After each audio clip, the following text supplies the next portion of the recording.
말씀은 사도행전 13장 1절에서 3절입니다. 사도행전 13장 1절에서 3절. 우리 세 구절밖에 안 되니까는요, 한 목소리로 같이 읽도록 하겠습니다. 함께 같이 읽을게요. 시작. 안디옥 교회에 선지자들과 교사들이 있으니 곧 바나바와 니게르라 하는 시므온과 구레네 사람 루기오와 분봉왕 헤롯의 젖동생 마나엔과 및 사울이라. 주를 섬겨 금식할 때에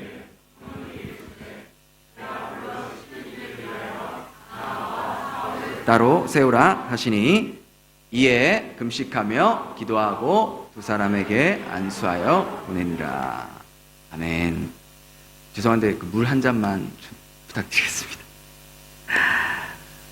우리 성경을 읽다 보면요, 종종 성경의 내용 중에서 이제 그 사건들이 전환되는, 그러니까 변경되는 포인트들을 우리가 볼 수 있습니다. 예를 들어서 창세기를 우리가 읽다 보면 이제 처음에 그 족장 시대에서 누가 나오죠? 아브라함이 나오죠. 그죠? 아브라함의 이야기가 쭉 나오다가 이제 성경의 이 카메라가 누구에게 이제 포커스를 맞춥니까? 이삭에게 그 포커스가 넘어갑니다. 그리고 조금 더 읽다 보면 그 이삭의 아들인 야곱의 삶에 그 카메라 앵글이 잡히게 되고, 조금 더 지나면은 이제 그 카메라 앵글이 야곱에서 요셉의 삶으로 이제 비춰지게 됩니다. 우리가 이제 사무엘서도 보면은요, 사무엘서 상반절에는 이제 사무엘과 사울 왕에 대해서 이제 성경이 집중적으로 다루고 있다면, 조금 시간이 지나니까 누구에게 이제 성경이 집중적으로 쓰여져요? 바로 다윗 왕에게 성경이 집중적으로 쓰여지는 것을 보게 됩니다. 이와 같이 사도행전, 오늘 우리가 읽은 이 사도행전 13장 역시요, 사도행전의 아주 큰 분기점입니다. 사도행전이 총 28장까지 있거든요. 근데 그 중에서 약 절반 정도 되는 이 13장에 사도행전의 큰 터닝 포인트라고 할 수 있는 부분이 바로 이 부분입니다.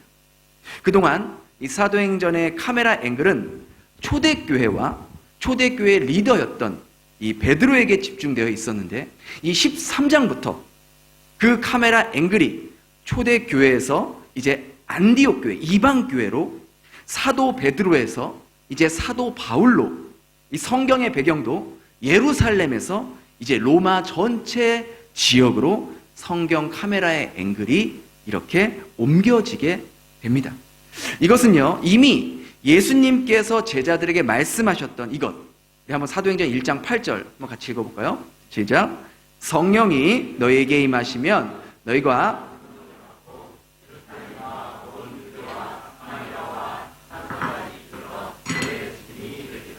그렇죠. 예수님께서 말씀하신 예루살렘, 유대, 사마리아, 이제 땅 끝까지 이르러 내 증인이 되리라는 그 말씀이 이제 사도행전 13장에서 이루어지는 그 첫 단계가 바로 오늘 우리가 읽은 사도행전 13장입니다. 그리고 그것을 이제 완전하게 이루기 위해서 교회가 세워지는데, 그 교회가 바로 안디옥 교회라는 겁니다. 우리가 읽은 안디옥 교회가 어떤 교회였고 또 어떤 모습을 지녔기에 성경의 주체이신 성령께서 이 사도행전의 카메라 앵글을 이제 초대교회에서 안디옥 교회로 옮기셨는지 살펴보고, 오늘날 우리 베델교회에 주시는 메시지를 나눠보려고 합니다. 먼저요, 안디옥 교회는 성령 안에서 하나가 된 교회였습니다. 우리 13장 1절 다시 한번 같이 읽어볼게요. 시작. 안디옥 교회에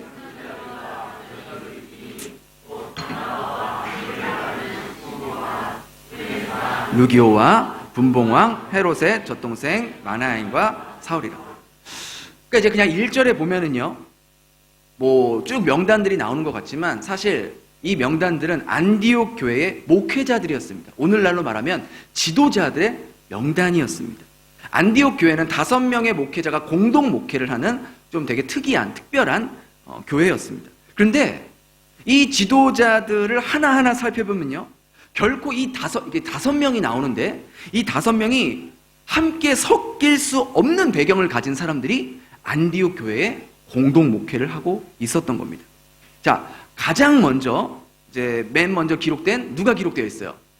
바나바, 그죠? 바나바가 기록이 되어 있는데 성경에서 이름을 나열할 때 이 순서가 굉장히 중요합니다.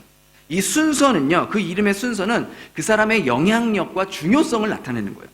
바나바의 이름이 가장 먼저 기록되었다는 것은 바나바가 이 5명의 리더들 가운데에서도 리더 중에 리더였다는 것을 이야기해 주는 것이죠. 오늘날로 말하면 바나바는 안디옥 교회의 담임 목회자였던 거예요. 바나바는요, 우리가 이제 5명의 이 인물들을 좀 자세히 살펴볼 건데, 이 바나바는 정통파 유대인이었습니다.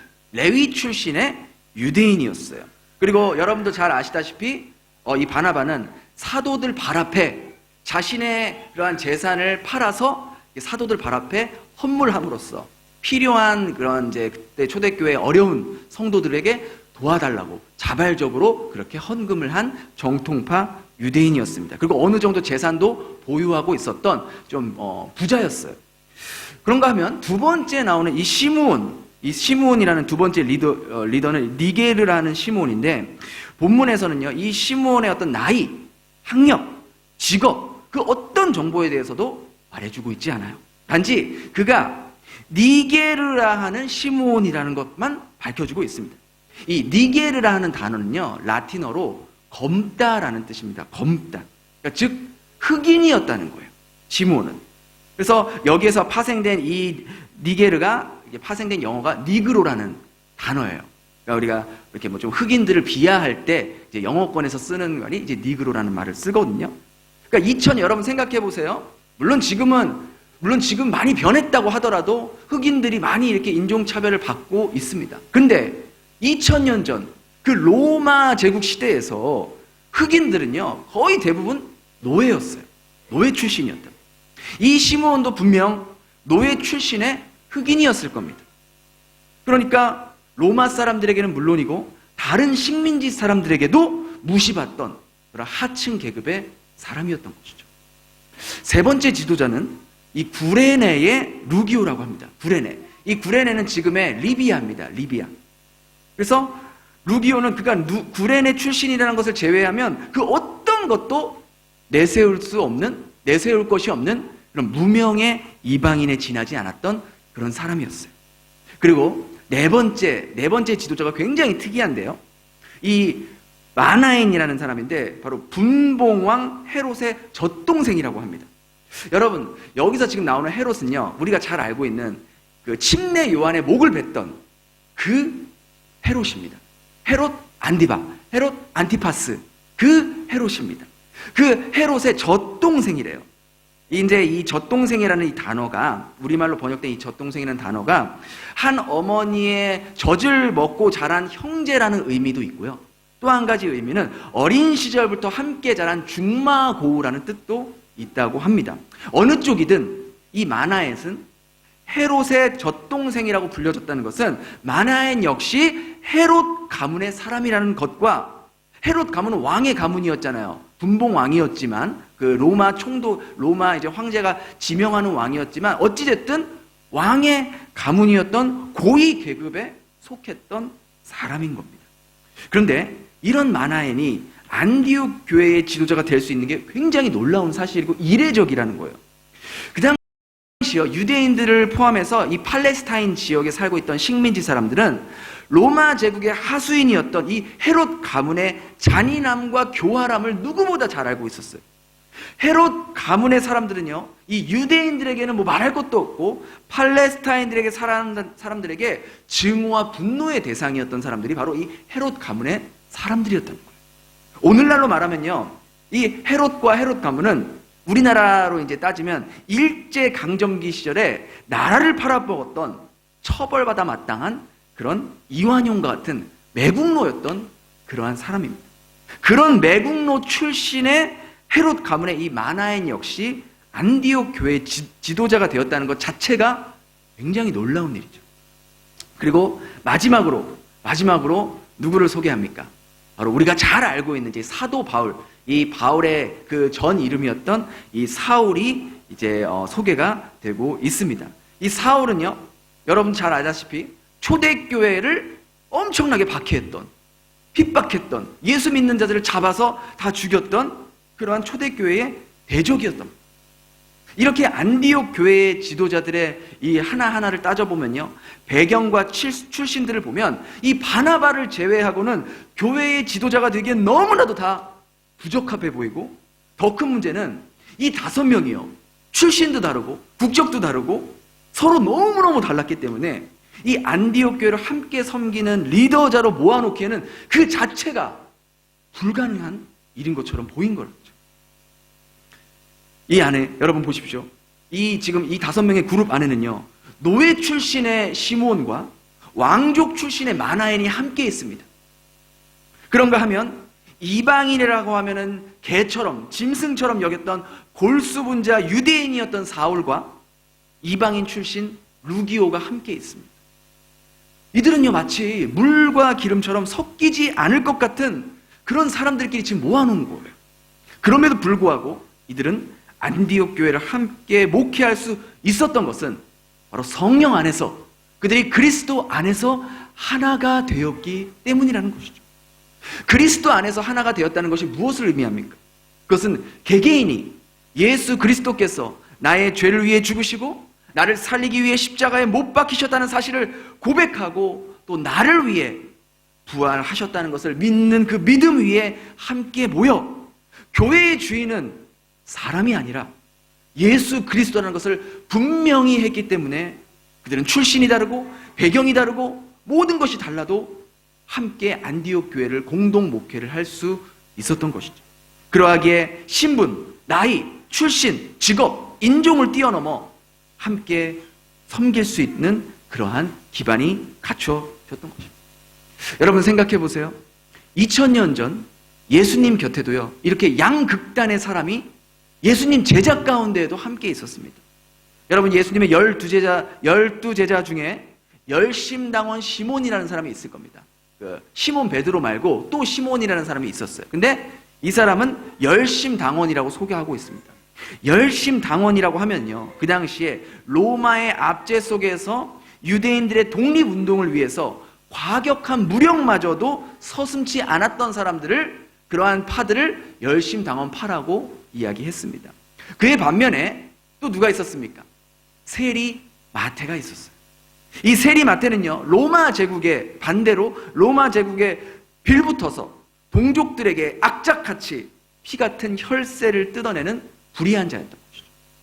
독립운동가 시몬이 봤을 때 마태 세리는요, 동족의 피를 빨아먹는, 잠시라도 함께 할 수 없는 대적 1호였을 것이고, 세리 마태가 볼 때의 시몬은 세상 돌아가는 것을 읽을 줄 모르는, 그저 자기 분노 때문에 날뛰는 폭력자로밖에 보이지 않았을 겁니다.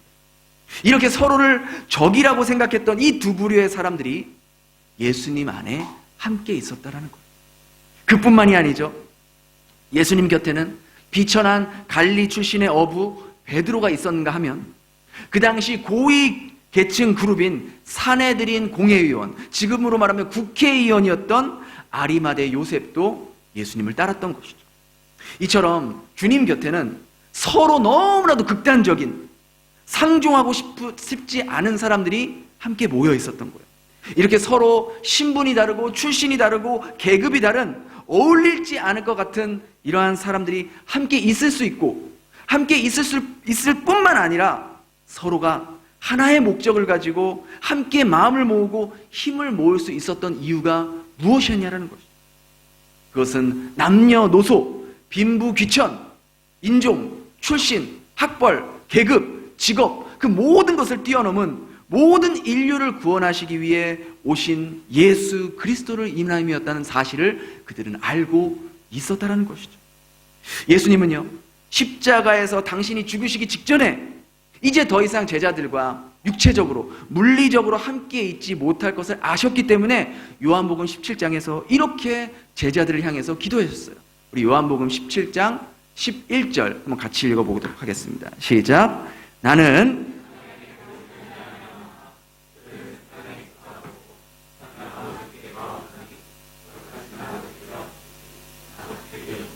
그들을 보존하사 우리와 같이 그들도 하나가 되게 하옵소서.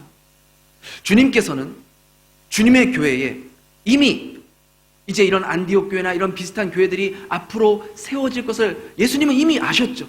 미래를 아시는 분이시기 때문에 주님께서는 주님의 이름으로 모인 이 교회에 이처럼 서로 다른 사람이 모이게 될 것을 아셨기에 그들이 국적, 인종, 출신, 계급, 학벌, 직위, 빈부, 귀천을 뛰어넘어 아버지와 예수님이 하나가 되셨던 것처럼 그들도 서로 하나가 되길 간절히 기도하셨다는 것이죠. 안디옥 교회야말로 바로 이런 것들을 뛰어넘어 주님 안에서, 성령 안에서 하나가 되었던 교회였습니다. 정통파 출신 바나바, 흑인 노예 출신 시몬, 이방인 루기오, 매국노 마나엔, 초대교회를 박해했던 사울, 서로 자라온 생활이 다르고 받아온 교육이 다르고 생각이 다르고 사상이 다르고 믿음이 다르고 문화가 다르고 이념이 달라도 너무 다른 이 5사람이 안디옥 교회의 공동 목회를 할 수 있는 것 역시 그들 스스로는 절대로 불가능한 일이었다는 것이죠.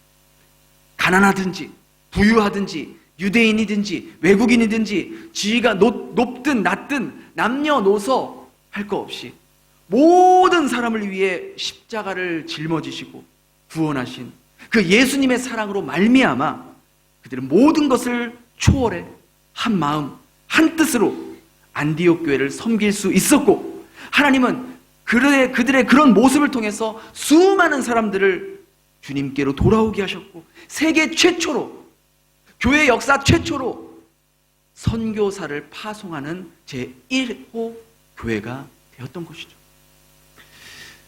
언제부턴가 일부 성도들이 자신이 다니고 있는 교회를 말할 때 우리 교회는 엘리트들이 다니는 교회야. 우리 교회는 지식인들이 다니는 교회야. 우리 교회는 재력가들이 많이 다니는 교회야.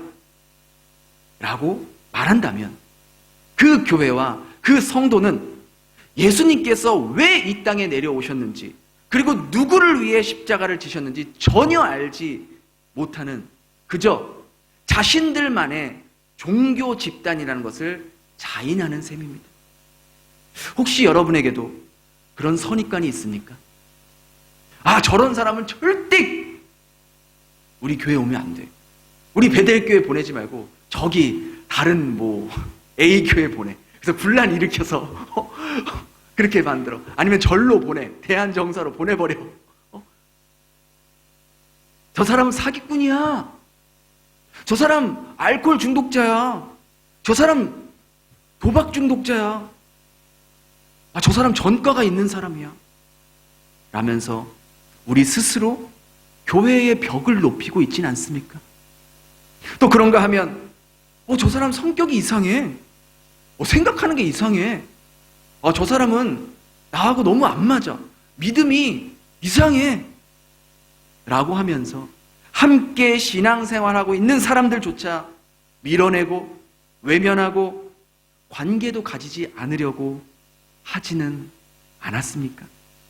만약 저와 여러분들이 그런 마음을 가지고 신앙생활을 하고 있다면 예수 그리스도께서 모든 사람들을 위해 죽으시고 구원하셨다는 사실을 믿지 않는 것과 같다라는 것이죠. 왜냐하면 교회란 모든 사람들을 구원하시기 위해 죽으시고 부활하신 예수님의 이름으로 구원받은 사람들이 모인 곳이기 때문입니다. 주님은 그 어떤 사람도 외면하거나 갈라치기 하거나 밀어내거나 하지 않으셨어요. 자신에게 오는 어린아이부터 노년에 이르기까지 모두 다 받아주시고 그들의 삶을 만져주시고 회복시켜 주셨던 것이죠. 교회는 바로 그 예수님의 사역을 이어받아 모든 사람들이 구원의 문으로 들어올 수 있게 도와주고 벽을 낮추는 역할을 하는 곳이 바로 교회라는 곳입니다. 그런데 우리는 우리 스스로가 우리 교회의 벽을 저 높이 올려놓고 있지는 않았는가요?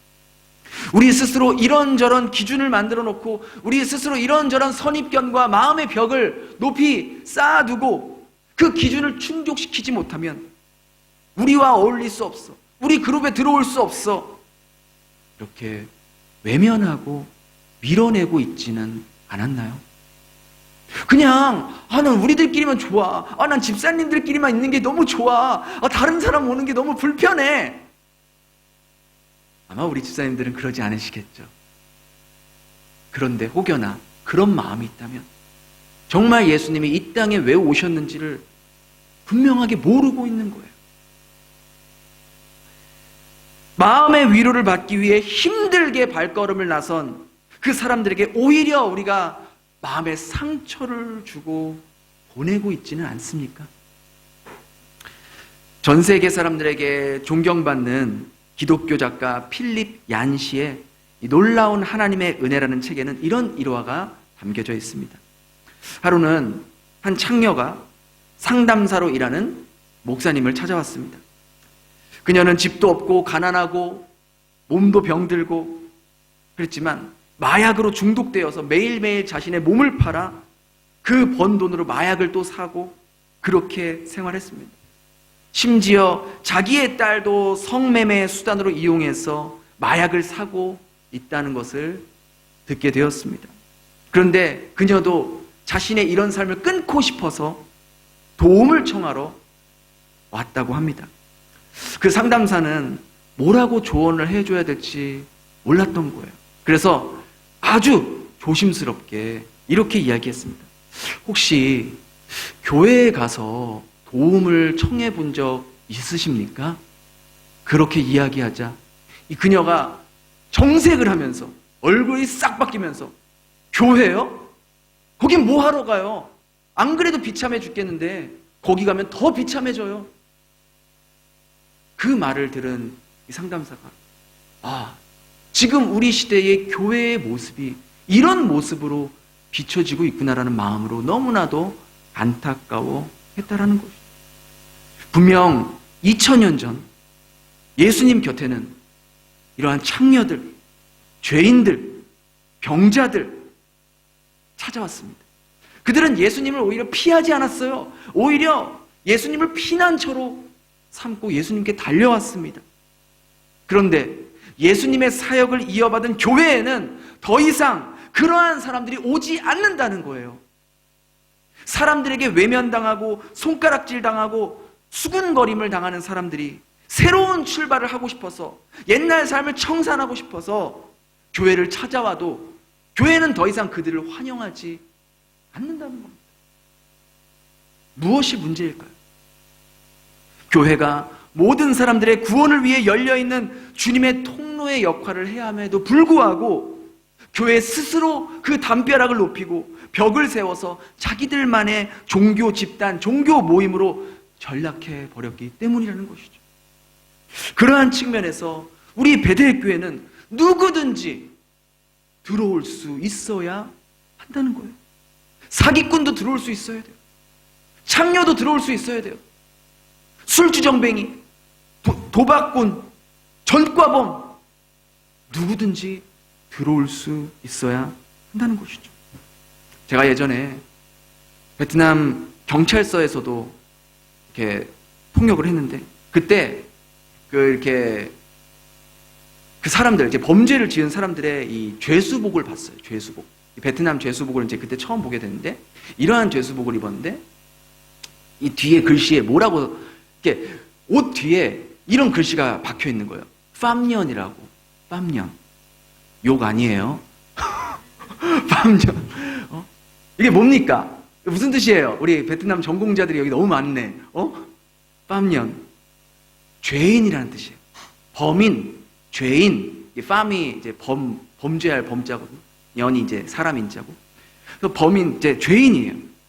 그래서 제가, 죄를 지은 사람들은 저렇게 죄인, 팜년, 이런 낙인이 찍힌 옷을 입고 있구나. 근데 그때 제 머릿속에 망치로 꽉 맞는 듯한 느낌을 들었어요. 저 사람들은 자신들의 죄가 드러나서 밝혀졌기 때문에 저런 팜년이라는 옷을 입고 있고 이 감옥에 들어온 거지만 얼마나 많은 사람들이 자신의 죄가 아직 드러나지 않았고 걸리지 않았을 뿐이지 저 옷을 입고 이 구치소에 수감돼야 하는 사람들이 얼마나 많겠냐라는 거예요. 그러면서 저를 돌아봤어요. 나는 어떤가? 나 역시 하나님 앞에서 용서받을 수 없는 죄인이 아니었던가? 나 역시 드러나지 않았을 뿐이지, 다른 사람에게 걸리지 않았을 뿐이지, 얼마나 많은 경우 죄를 범했는가? 하나님 앞에서 날마다 죄를 범하는 죄인 중에 죄인이 바로 나 아닌가? 그런 마음이 들더라고요. 우리 모두가 죄인이잖아요. 하나님 앞에서 우리가 모두가 전과자잖아요. 우리 모두가 팜년이라고요. 우리는요, 전과 10범, 20범도 아니에요. 전과 500범, 1000범이라고요, 우리는. 이번 한 주만 해도 하나님 뜻대로 살지 않고 내 마음대로, 욕심대로, 내 분노대로 살다가 이 자리에 와서 용서해 달라고 하잖아요. 그런데도 하나님은 우리같이 상습범, 매번 죄 짓고 매번 용서해 달라고 하고 이런 상습범인 전과자들을 매번 용서해 주시잖아요. 그러니 우리가 누굴 비판하겠냐고요? 누굴 판단하겠냐고요? 여러분 옆에 계신 성도님들이 얼마나 소중한 존재인지를 여러분 아셔야 돼요. 예전 어느 교회에 한 청년이 새로 왔습니다. 그 청년은요, 신앙생활을 이제 처음 시작했는데, 그 교회에서 이제 신앙생활을 하다가, 이제 좀 하다가, 이제 친구의 권유로 다른 교회에서 이제, 우리 교회에 즐거운 성경 공부가 있다. 그러냐? 한번 가보자. 했는데, 그 성경 공부가 알고 보니 이단이 운영하는 성경 공부였던 거예요.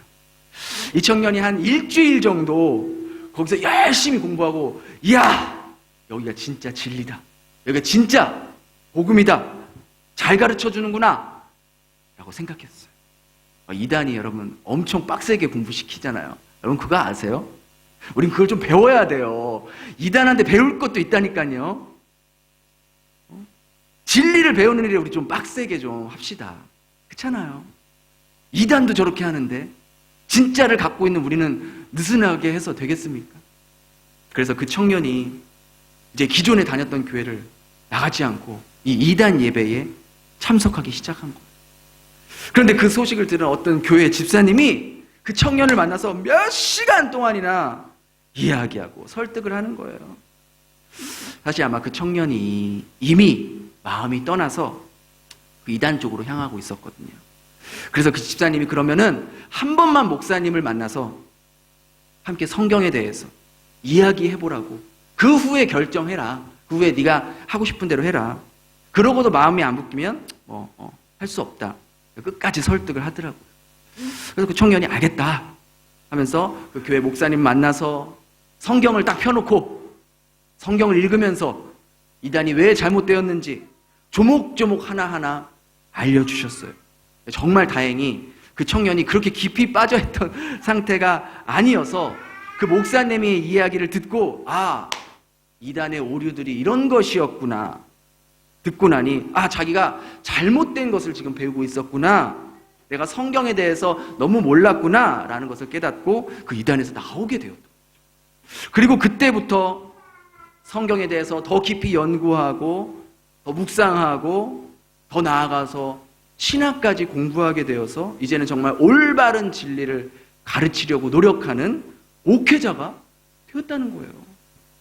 그 목회자가 지금 바로 여러분 앞에서 말씀을 전하고 있는 사람이라는 거예요. 바로 그게 저예요. 저라고요. 만일 그때 제가 그 이단에 빠졌을 때에 그 집사님의 끈질긴 권유와 권면, 저는 보지 못했지만 아마 저를 위해 간절하게 기도하셨겠죠. 잘못된 길로 나올 수 있게 해달라고 간절하게 기도 안 하셨겠습니까? 하셨을 거예요. 만일 그 집사님의 그런 모습이 없었다면 아마 제 기질에, 제 성향에 수많은 사람들을 지옥으로 이끄는 아마 이단의 수장이 되었을 거예요. 진짜 아마 JMS가 아니라 JSJ가 되지 않았을까. 하나님의 은혜로 그렇게 안 됐지만, 여러분, 이게 지금 시간이 많이 지나서 제가 웃으면서 이야기할 수 있지만 그때 당시에는 그런 문제가 아니었거든요. 여러분, 이렇게요, 한 사람의 끈질긴 권면과 기도와 간절함이 한 청년이 복음을 전하고 진리를 전하는 하나님의 도구가 될 수 있을지 누가 알았겠냐라는 거예요. 만약 그때 그분이 그렇게 안 했다면 진짜 저는 둘 중에 하나일 거예요. 세상으로 완전히 빠졌다든지 아니면 2단계의 거구가 되었다든지. 그렇기 때문에요, 우리 베델교회는 사기꾼도, 알코올 중독자도, 도박 중독자도, 전과자도 나올 수 있어야 돼요. 심지어 2단에 빠져있는 사람도, 제가요, 여기 이제 주보 보고 우리 베델 공동체는 2단의 출입을 그만, 이거 지웠으면 좋겠어. 2단도 와서 진짜 복음을 듣고 잘못된 길을 돌이켜서 진짜 하나님 앞에 올 수 있어야죠. 그들이 우리를 빼가려고 왔다가 오히려 진짜 하나님 만나고 진짜 하나님의 은혜 경험해서 변화될 수 있게 우리가 그렇게 해야죠. 그렇지 않겠습니까? 그게 정말 하나님이 원하시는 거 아니겠습니까? 여러분의 관심과 사랑과 한 영혼에 대한 애타는 마음이 여러분들이 가르치고 있는 아이들 중에서도 하나님께 내가 헌신하겠습니다라고 삶을 바치는 아이들이 나올 수가 있다는 거예요. 우리 선생님들. 그렇기 때문에 우리 베델교회는 이렇게 다 나올 수가 있어야 돼요. 모든 사람이 나올 수 있어야 돼요. 이 교회가 진짜 복음과 진리를 선포하는구나, 성령께서 깨닫게 해주셔서 다시 주님께로 올 수 있는 환경을 우리가 만들어야 된다고요. 우리가 스스로 만든 그 높은 교회의 담벼락을 우리의 손으로 부셔야 된다는 거예요. 베델교회의 주인은 모든 사람을 구원하신 예수 그리스도이기 때문입니다. 그렇게 사기꾼도, 술주정뱅이도, 마약 중독자도, 이단자들도 예수 그리스도를 만나면요 반드시 변화될 수밖에 없다니까요. 저같이 아무것도 내세울 것 없는 자도, 별 볼 일 없는 자도 하나님께서 쓰시겠다면 이렇게라도 쓰시잖아요. 그렇잖아요. 그런데 예수 그리스도를 인격적으로 만난 사람 치고 변하지 않은 사람이 없었고, 예수 그리스도의 사랑을 경험한 사람 치고 그 사람의 인생을 주님께 헌신하지 않은 사람이 없다니까요. 사도 바울을 보세요. 예수 믿는 자를 그렇게 핍박하고 그렇게 죽이려고 했던 그 일에 감당했던 자가 예수 만난 후에 그의 삶이 어떻게 변했습니까? 예수를 핍박하는 삶에서 예수를 위해 이제 자신이 핍박당하는 삶으로 변했고, 그렇게 교회를 무너뜨리고 파괴하였던 삶이 이제는 로마 전 지역에 교회를 세우고 하나님의 사람들을 세우는 삶으로 변화되었잖아요. 그러하기에 여러분 가운데 아직 믿음이 없는 남편들, 또 혹은 아내들, 그리고 우리의 부모, 우리의 자식, 그리고 형제, 그리고 이웃들을요, 우리가 함부로 정죄하지 마시고, 그들을 보고 고구마 먹은 것처럼 답답해하지 마시고, 그들도 주님을 만나게 되면, 그들도 주님의 십자가의 사랑을 알게 되면 사도 바울과 같이 변하게 될지 누가 알겠냐고요. 누가 알겠어요. 여러분보다 아마 더 헌신적으로 변할 수 있어요. 안 그렇습니까?